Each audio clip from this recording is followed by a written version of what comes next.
fix Apple Pencil not working problem on iPad. Hi there, welcome back to our channel. In this video, I'll show you how can you fix an Apple Pencil that's not working on your iPad.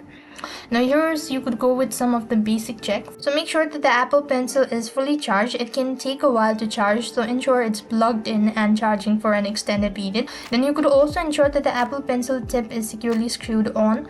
And what you could also do is restart the iPad. That can often solve a software glitch and reconnect the pencil as well. So the other thing what you could also do is open up your settings on your iPad and make sure to enable Bluetooth.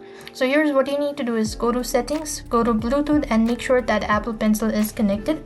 If not, you simply want to tap on the I button and click on forget this device, and once again repair it and see whether that fixes your issue or not. Ensure that iPad is running the latest iOS version, as update can include bug fix and address connectivity issue as well.